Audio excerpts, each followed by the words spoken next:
Hey, it's Dr. Ramona. Join Lance Skirvin and I this weekend on the Dr. Ramona Brockett Show. We've got lots of shade to throw your way.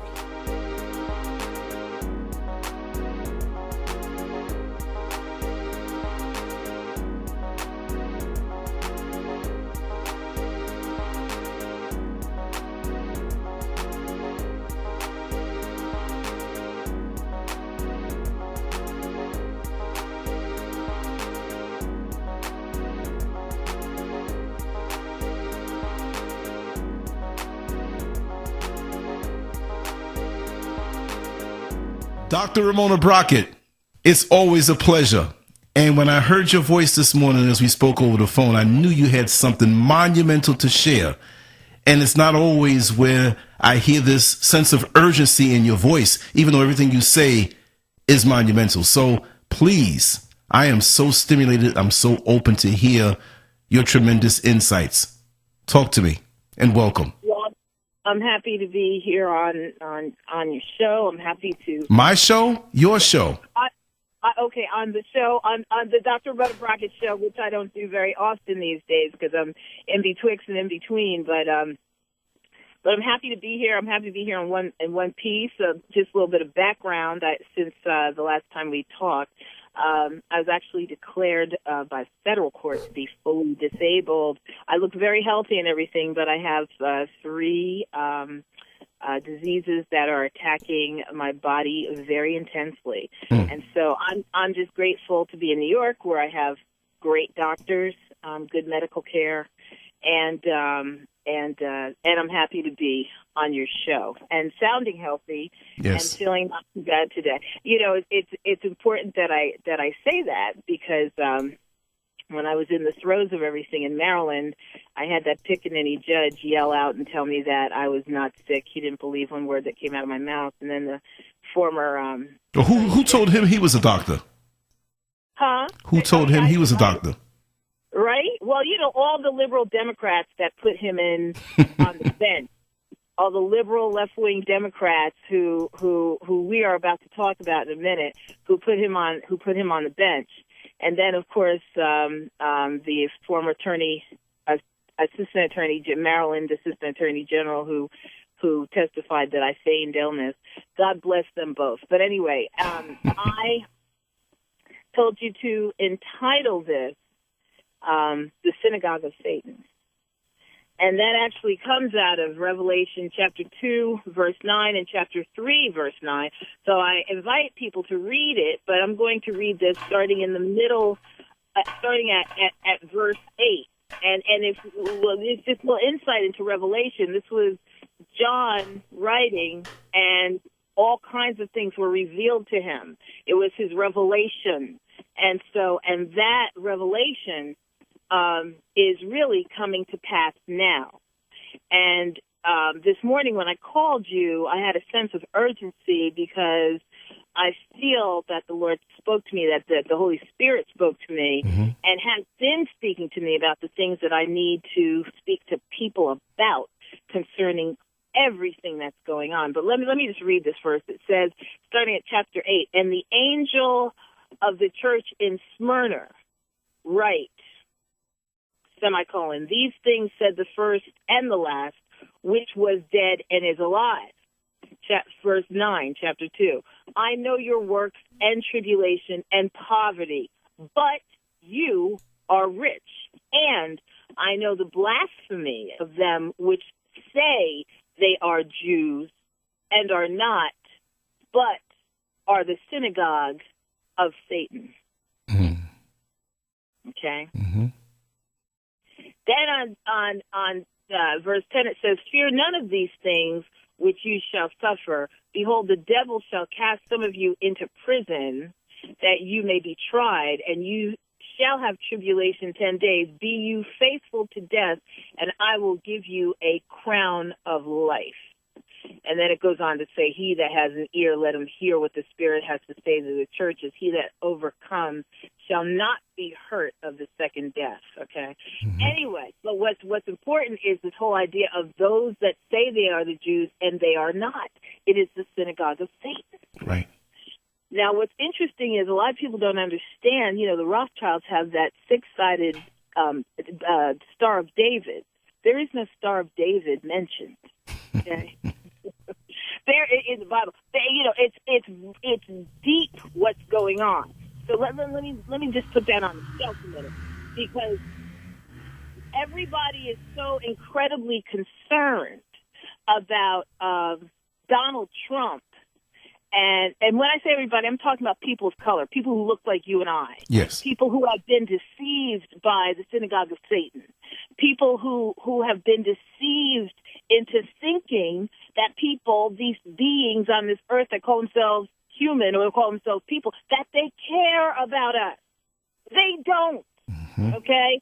So let me just cut to the chase when it comes to Donald Trump. As in Michael Jackson, they don't care about us. But go ahead. I just had to slip that in there. Oh, yeah. You know what? See, I'm so into it, I didn't even think about a song. I always think of a song. And I didn't even think about a song. But they don't care about us. Do me, Jew me. Wasn't that in that song? Interesting. It is some deep, deep, deep stuff. Now, see, a friend of mine who I grew up with told me about a year ago about the Khazarians and that group of people who were in the southern Asian area, not far from Russia, etc., who adopted Judaism and called themselves the Jews. Okay, now granted, when you become a Christian, you accept Christ into your life, in a way you are ushered into being a child of God and an Israelite, okay? But it says there are those who call themselves the Jews, but they're not. You have to understand, the true chosen would be despised and rejected and spread all over the earth. The ones who own NBC, ABC, CBS, and everything else, they are not despised and rejected and spread. They are not the true ones. But let's put it aside. Let's put that aside. Everybody's upset about Donald Trump blaming Obama for this wiretapping. Now, if you understand, you have to go back to Donald Trump saying that Obama wasn't born in this country. Okay? All Donald Trump is doing, now he may be a racist, he may not be a racist, I don't know what he is. But I know what he's doing. He's reminding Obama that he's a nigger. Mm-hmm. Let me say that again. He is reminding Obama that he's a nigger. Yep. Okay? Now, I want us all to wake up to this reality, because there's a reality here. Those liberal Democrat folk can't stand us just as much as the conservative right-wing folk. They all can't stand us. Okay? Right. He is reminding Obama and all the black folk in America that it didn't matter that a black man ran this country for 8 years. It doesn't matter that police are stopping us and killing us. None of that matters. Because what? You're a nigger. Mm-hmm. Okay? Let me hip you to something else. Because people are going to be like, where is she coming from? But let me hip you to something else. I don't know which I should say first. I'm going to say this first. I guarantee you, because I told you how the election was going to happen, right? Mm-hmm. I said it was going to be Trump and whatever her name, Hillary. Hillary. Okay? And what I said was, white women are going to vote for the person that their husbands want them to vote for. She may have been a woman, but wasn't nobody voting for her, okay? Mm-hmm. Something else I just have to jump to for a minute, because I think the whole country and the whole world is beginning to forget who Trump ran against. He ran against Hillary, not Obama. Obama was done. He did his 8 years. Mm-hmm. But you would think, with all of the mishigash, a stolen word from the Yiddish, which is based in German language, not based in anything Hebrew. But anyway, with all the mishigash going on, that he ran against Obama. He didn't. This is very interesting, and I need to dissect it for a minute. Because when you begin to dissect it, okay, what you realize is this. Obama did nothing for black folk for 8 years, but set us back. Okay? Yeah. And the way we know that this is true is just how vicious the attack is from people like Trump and his people. It's vicious. Let me dissect it further. Yes. Trump went and had all the black presidents of the HBCUs come into his office for a photo op while Omaroso stood next to him, and his assistant sat on the couch on her knees with her legs wide open. I don't know. They must have been having some kind of fried fish later. Very symbolic. Okay? Anyway, and he went on and on about how the southern states supported him. And you read in the accounts of what happened, how many of the people in the room were offended that he talked about the southern states. Stop! Stop! First of all, many of the HBCUs are in the South. They're below the Mason-Dixon line. I don't know of any HBCUs that are any higher than maybe the Dayton, Ohio, and Pennsylvania. They don't come up this way. They're in the South. Right. Okay? Now, let's talk about that because, people were upset about the fact that, he talked about the South. Remember I started that 3/5 movement thing? Yes. And I said, why doesn't Obama abolish the 3/5 rule? You sure did. And then everybody's going to be upset about the electorate versus the popular vote. Folks, listen to me. The popular vote means nothing, okay? That whole electorate thing, that's what counts. And you know what counts? The southern states count the most because their vote is worth 1 plus 3/5. Why? Why? Because our ancestors who were here working were the ones who made the southern part of America the wealthiest part of America. Mm-hmm. Which meant that the money has power. So when it came to voting, the southern states had more power than the northern states to vote. And it still is the same way. That's why he won the electorate. That's why no one who had to cast their last votes, everybody was like, well, when the electorate casts its votes, maybe they'll go against Trump. It wouldn't matter if someone from Wisconsin went against Trump. Mm-hmm. All those southern states were right behind Trump. Let's dissect it further and go to June 23rd, 2000, I believe, 13. Tell it. When the former Attorney General Eric Holder lost the argument before the United States Supreme Court. I think it was It was the North Carolina versus Sheldon Shaw. I can't remember right now, but the bottom line was it was a Voting Rights Act case. Shelby County, North Carolina versus Shelby County. Remember Shelby, where Dylan yes. ended up in Shelby County? Yes. How ironic. It was the Shelby County case, okay? He lost the case, and all of a sudden, there were 9 states in the South that had the power to keep black folk from voting.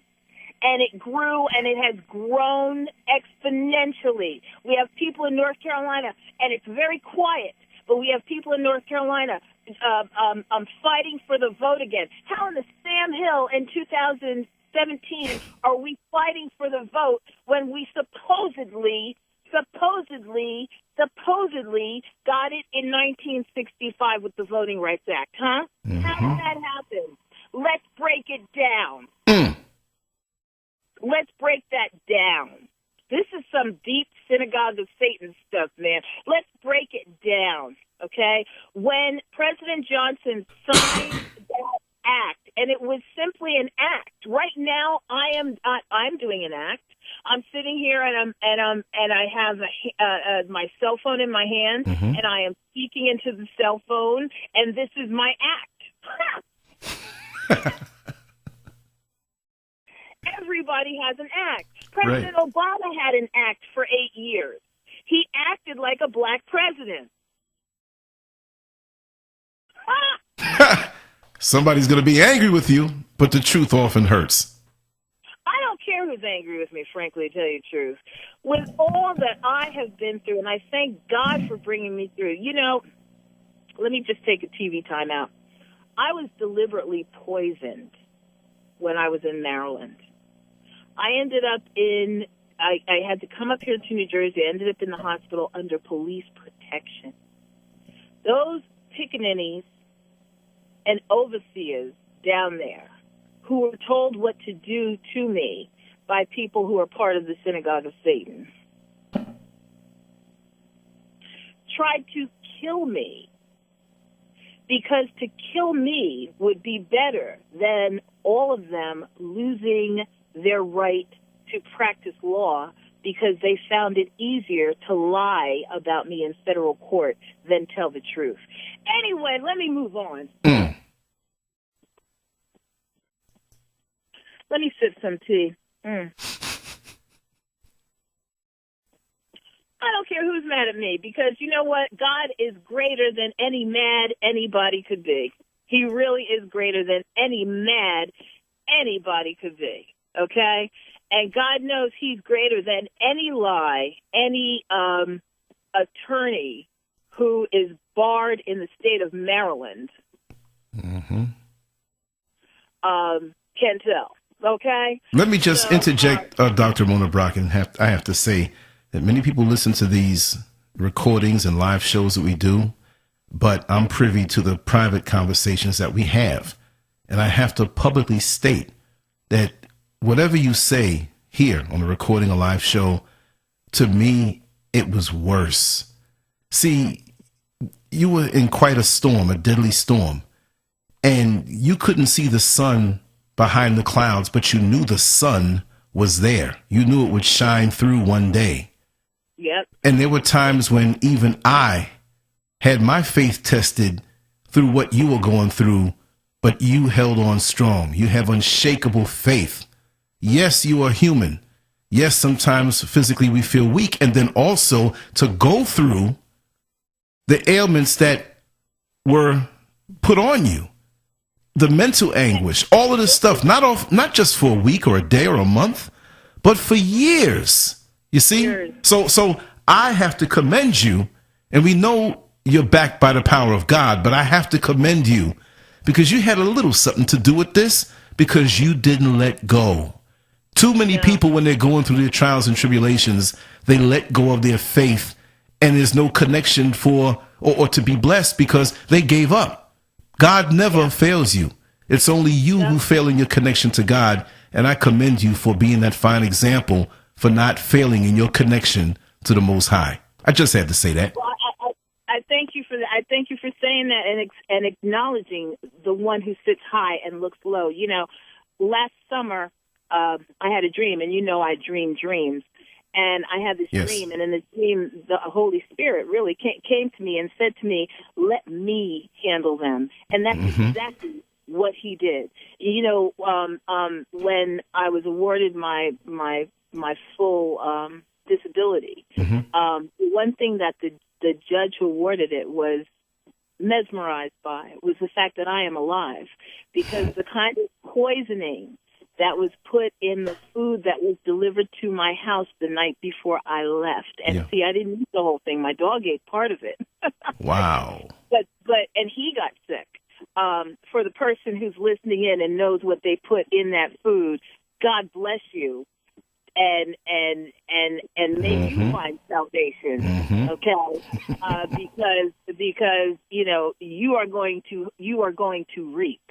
Anyway, so the judge was blown away by the fact that I am alive. I mean, literally, I had cops at my door. Anybody who came to see me was patted down because they were trying to figure out who. And at the time, I was like, "Wait, where did I eat?" Because I made it up to New Jersey. I couldn't move, right. But I made it up to New Jersey. And then a friend of mine, a neighbor of mine, the day I left, and I could hardly move. You see these movies where they inject people with something and they can't move, then they come beat them up and kill them. Right. The day I left, I had left, and my dog was tied up in the backyard because they still had to come get my animals and stuff.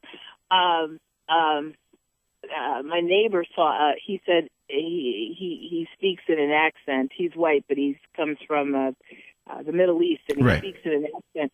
And he said, "I saw the biggest white man I've ever seen in my life came banging at your door with his fist balled up." And wow. One of his neighbors, who's friends with the people who came after me at the university, went to meet him, and they were standing there like, "Where is she?" But I was supposed to be hurt after they poisoned me. You have to understand. So, I understand the power of God in all of this. I understand the power of Hashem, the God who sits in the highest heaven. I understand I am. You know what I'm saying? So I have to hold on. But when that judge zeroed in on my SED rate, in August. Now, I was supposed to have passed out within 72 hours of that. I did pass out within a couple of weeks, but for two reasons. One, I had gained weight. If I was my small self, my normal self, I'd be dead. Right. And every time I think about the fact that I am supposed to be, you have to understand, those people slashed my tires twice. Both times truth was coming out, they slashed my tires. The second time I saw the person who drove up from about 37 miles south of where I lived. I saw him and his black truck slicing my tires. And then, of course, I'm poisoned. And then the last thing that happened was they broke into my cell phone. But forget all that, because all those people are reaping, okay? All right? And see, when we talk about reaping, America is about to reap, and she is reaping. But let's continue with the analysis. Let's continue with the analysis, because see, people reap when they come against God's people. Understand that. Let me say it again. You will reap when you come against God's people. We went and were re-enslaved, and I'm going to say that word again. We were re-enslaved through the inability to vote, because the synagogue of Satan came against us, the true Israelites. Did I say it? Yes. Did I say it? You said it. And see, loud and direct. We are so into supporting the Hillary Clintons, the Barack Obamas. We are so into putting down the Trumps that we can't see that it's all the same thing. Okay? Let me take it a step further. Now, this, I pray to God I'm alive after. You have to understand, Trump's son-in-law, his family, they're some of the biggest builders in the world. Okay? Their offices are located at 666 Park Avenue. I always wanted to know why that building had those big red letters on top of it, 666. That bugged me out all these years. All these years. Well, is it Fifth Avenue or Park Avenue? I've been away from New York for a long time, so, 666 Park Avenue, and you wonder why that show was taken off TV real quick. Anyway, they are located at 666 Park Avenue. Now, you guys have to understand something. What'd you say? I took a body blow just realizing that, because I forgot about that in big red letters that glowed 666. So obvious. Revelation 2:9, Revelation 3:9. You have to understand what's going on, honey. You got to understand what's going on. You got to see past the veneer. You've got to see past the veneer. See, when all those little pickaninnies came after me, the pickaninny judge and the pickaninnies that came after me down there, what they didn't realize was that they were being used by the synagogue of Satan to go after God's chosen. And you have to understand something. The temple is about to be built. And who is going to be building it is Trump's son-in-law's family. They're the builders. They already have the rabbi. They already have the imam. You already have the Pope saying we all should be one. It's all ready to go. If they haven't poured the foundation, they are beginning. And it's going to be right next to the Dome of the Rock, which means that one of two things is going to happen. It's actually going to be built right next to the Dome of the Rock, or either the Dome of the Rock is going to somehow collapse. But let's continue. Let's go on, because I'm going to say something else. Yes. Now, see, in order to keep the deception going, they have to do something for somebody. Now, they're putting down Barack Obama like there's no tomorrow, because I don't care how many skulls and bones he's been part of. I don't care if the Illuminati makes his eggs in the morning. Okay? He's black. His daddy black. His mama may have been, quote-unquote, Jewish. His daddy black. Or his daddy was something. I don't know who his daddy was. He's supposed to be black. He married a black woman. Right. Okay. All right. And I don't care what life they really lead when the doors are closed, but they look like husband and wife in the daytime. But the reality is he's black, and there's a lesson, okay? So let me tell you what Trump et al. Are going to do. They are going to do what most slave owners did. That is, put down the slave that looks like he's doing something and give a little bit to some other slave. So I guarantee you that Trump and them will do a little bit more for black folk than Barack Obama did. I guarantee that. You sit back and watch. You sit back and watch. Because you have to understand something. Not only were our voting rights taken away, our education, I mean, we see it now. See, everybody's like, oh, look at what Trump's doing. He's got this lady in and he's got this and that and that. If things had not been improperly done over the last 8 years, all of this wouldn't be so easily happening now. Now, there's something else. All Trump is doing is signing executive orders. One executive order after the next. He's not going to Congress for permission. He's not going to Congress for permission with this stuff. He's signing executive orders. Now, they freaked out over Obama signing executive orders, but Obama could have signed executive orders for black folk. He could have signed an executive orders for 40 acres and a mule. He could have signed executive orders to get rid of the 3/5 thing. That's right. He could have signed executive orders for all kinds of stuff. He didn't. He could have signed an executive order for voting rights, so that we wouldn't have a problem. Because let's go back to the Voting Rights Act. What Johnson said to Martin Luther King was, well, we have to just wait for the southern states to come through. By 1982, they'll probably be okay, so I'm going to sign this act. He didn't even sign an executive order. He signed an act, okay? He didn't even sign he signed an act, okay? So that by 1982, he thought that the country would get further. 1982, you had Ronald Reagan in. Ronald Reagan signed it again for 2007. Okay? 2007, I'm teaching at a black school. The black school one of the black schools that's associated with the University of Maryland, okay? And here I have a chair where I'm sitting here talking about the problem with the Voting Rights Act, and here the chair's coming up to me talking about, were you talking about the Voting Rights Act? Well, why were you talking about that? We are black people. Of course I'm talking about the Voting Rights Act. But, you got pickaninnies. Yes. Pickaninnies, okay? So God forbid you tell the truth about the Voting Rights Act so people can understand in 2007 that all George W. did, and I kind of like W. He's a funny guy. All he signed again for another 25 years, which would take us up to what? 2007 and 25 is what? 2032?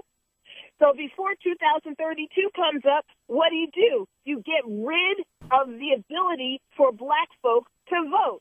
So not only do we not have the ability to vote, our school systems are messed up. No one owns any homes. You can't get loans. Mm-hmm. Everybody's in jail. So we've been re-enslaved. The synagogue of Satan, baby. Plain as day. Plain as day. Even Stevie Wonder could see that.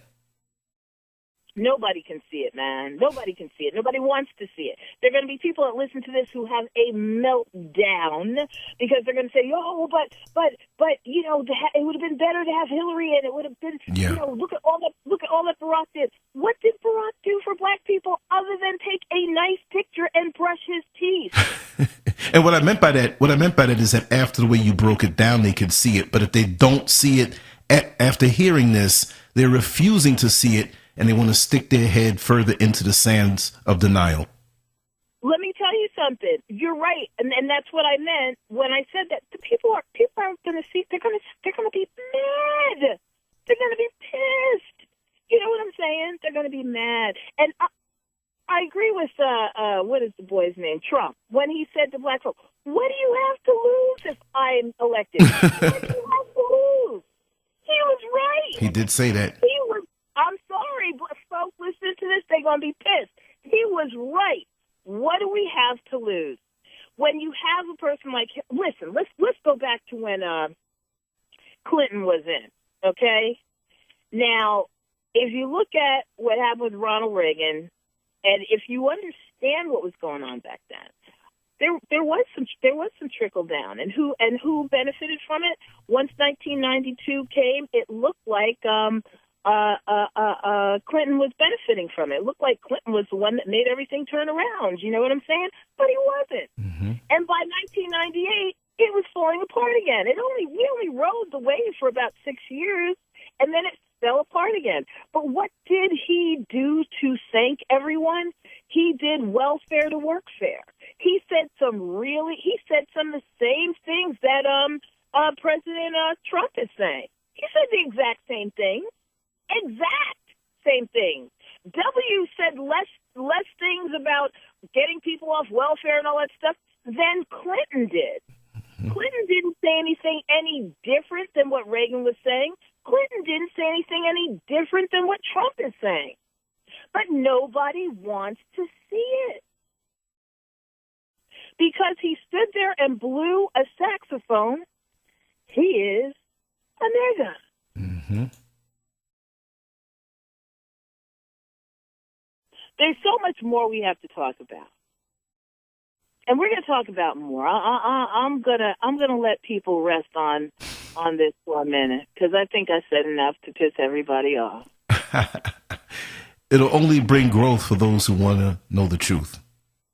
Well, if you want to know the truth, you got that right. For those who want to know the truth, because there are a whole lot who don't want to know the truth. You know, and what's sad to me is that no one can see it. No one can see it because we're deceived. We choose to be deceived because deception is more comfortable than reality. We are not being treated any differently today as people of color than we were 6 months ago when Barack was in office. Okay? Okay? And let me wake you up to something else. all of a sudden, the black congressmen and senators are speaking up against Trump. Where were they when my girl was killed? Where were they when my boys were killed? Where were they? Dead silence. You heard them speak up on Benghazi, but did they speak up on anybody else? No. Nope. Now all of a sudden they're speaking up against Trump. What happened to your voices when we were being killed by cops? What happened to your voices when we lost the right to vote? What happened to your voices when 30 teachers in Atlanta got fired and thrown in jail? What happened to your voices then, pickaninnies? What happened?